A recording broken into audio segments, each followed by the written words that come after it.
Welcome to Echoes of Evidence. We uncover the stories that refuse to stay buried, stories shaped by tragedy, tangled in controversy, and haunted by unanswered questions. I'm your host, Bobby Marie, and today we're going to be going back to 1987, to a quiet corner of Arkansas where two teenage boys vanished into the night, and into a mystery that would span for decades. This is the story of Kevin Ives and Don Henry, best friends, high school students, just kids, whose death on a stretch of railroad track in Saline County would ignite a battle between grieving parents and a system that seemed more interested in silencing questions than answering them. The night of Saturday, August 22nd, 1987, was like many others in the small town of Alexander, Arkansas. Kevin and Don were hanging out, planning to do some late-night spotlight hunting, a common pastime in rural areas. It was something they'd done many times before and something their parents trusted them to do. But sometime in the early morning hours of Sunday, August 23rd, everything changed. At around 4 a.m., a Union Pacific train barreled down the tracks near Crooked Creek Trestle. The crew spotted what looked like two bodies lying motionless between the rails. A green tarp was reportedly covering them. A gun lay nearby. They pulled the emergency brake. They sounded the horn, but it was too late. The boys never moved.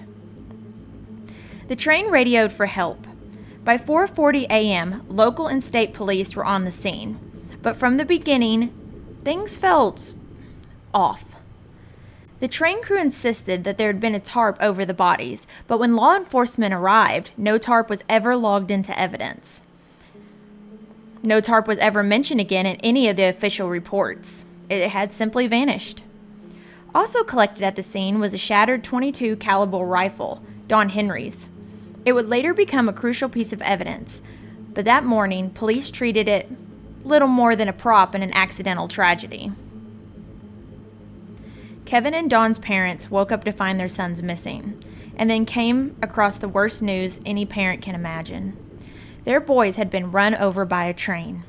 Police treated it as a freak accident, but the families didn't buy it, not for a second. The state medical examiner, Dr. Fahmy Malik, delivered the first official blow. He ruled the death accidental.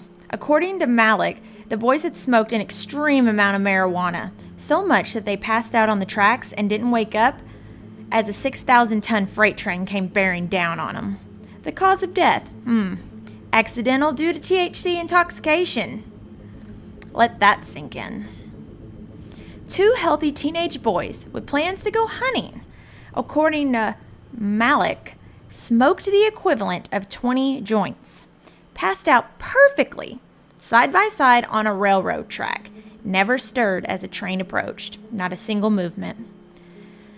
Well, that explanation didn't just insult the parents, it defied logic, and it ignited a fire. Linda Ives, Kevin's mother, led the charge. She publicly questioned the ruling and refused to accept his explanation. And she wasn't alone. The public began asking questions too. Why was there no proper investigation at the scene? Why weren't the boys' clothes sent to FBI for testing as required? Why was the autopsy lacking the most basic toxicology test? The Ives and Henry families hired independent experts to review the evidence. Dr. James Garrett of Texas and Dr. Arthur McBray of North Carolina, both experienced, I might add, forensic toxicologists, called the doctor's conclusions not just incorrect, but bizarre. Garrett noted that Malik had failed to use mass spectrometry testing, the gold standard for drug screening. McBray said plainly, "I've never heard of anyone becoming unconscious from exposure to any amount of THC." So, this wasn't science. It was a cover-up. By the early 1988, public pressure forced officials to take another look. A new autopsy was performed by Dr. Joseph Burton, a medical examiner from Georgia.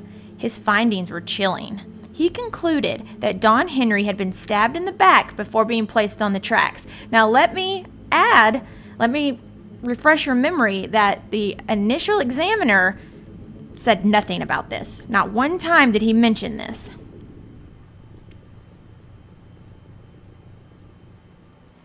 Kevin Ives had been struck hard in the face, possibly with the butt of his own rifle. Neither boy died from the train. They were both dead before the train ever arrived. This cause of death was changed from accidental to undetermined, and finally, after a grand jury review, to probable homicide. But with each step forward came resistance. So let's talk a little bit about the townspeople, people running it. Sheriff James Steed, Saline County's top lawman, seemed more interested in downplaying the case than solving it. He refused to allocate investigative funds. He lied about where he sent key evidence. He seemed nervous, or worse, complicit. As the investigation moved towards possible links to drug trafficking, a new theory emerged. Perhaps Kevin and Dawn had stumbled into a drug drop that night, a shipment of drugs moving through Saline County. Perhaps they saw something, or maybe someone saw them. And what got even more bizarre about this case is suddenly people started dying. Keith McCaskill, an informant and manager of the local nightclub, was stabbed 113 times. Greg Collins, a grand jury witness, was shot in the face. Keith Coney died in a sudden suspicious motorcycle crash. Daniel Booney Bearden simply vanished. Jeffrey Rhodes was found in a landfill, shot and burned. The bodies were stacking up. And just when it seemed like the truth might break through, the Ives and Henry family were betrayed once again. This time by their own legal counsel, Dan Harmon. The prosecutor who had once promised justice was revealed to be part of the very criminal underworld he claimed to fight. In 1997, Harmon was convicted of racketeering, extortion, and drug trafficking. He was sentenced to 11 years in prison. His downfall seemed to confirm what the families had feared all along, that their sons had died in a town, in a county, maybe even a state riddled with corruption and deception. Now let's talk about Mena. Mena, Arkansas, a town that some allege was the epicenter of a secret CIA-backed drug and arms operation in the 1980s. Wild, right? Well, wild as it sounds, whistleblowers and investigators suggested that the drugs were being flown into Mena and distributed nationwide. Among the conspiracy theories, get this, that Governor Bill Clinton knew about it, that powerful people were getting rich and simply turning a blind eye.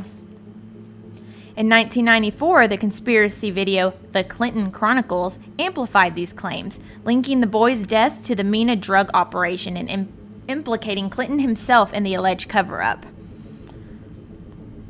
It's worth noting, no direct evidence ever connected Bill Clinton to Kevin and Dawn's death.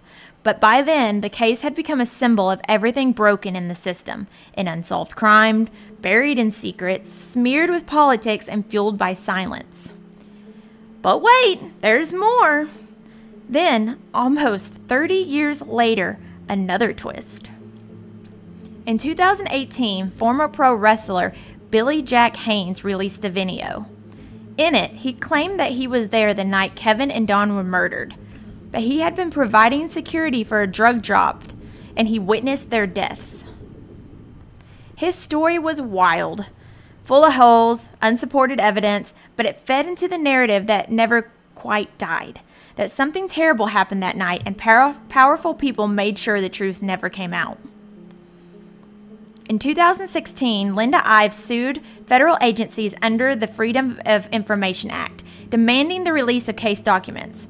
A federal judge ordered several agencies to turn over previously redacted files, but in 2019, the case was dismissed. Once again, another dead end. Sadly, in 2021, Linda passed away. She spent the rest of her life fighting for answers she never got. I have to give it to her, at least she kept trying. She never stopped. Kevin and Dawn were 17 and 16. Just boys, sons, friends. Theories have come and gone, witnesses have died, officials have been exposed. But the central question remains. Why were they on the tracks that night? Who put them there? And why have the people who knew about the truth and known about the truth remained silent for years? Are they afraid? Are they being paid off? This case isn't just about Kevin and Dawn. It's about the cracks in the justice system that let their families down. It's about the weight of silence and about the fight to be heard. So I want to thank you for joining us today on this episode of Echoes of Evidence. If this story moved you, if you believe their voices still matter, please share the episode, subscribe, and leave us a review. Justice may be slow, it may be buried, but it's never forgotten. I'm Bobby Marie, and until next time, keep asking questions, keep seeking truth, and never, never stop listening.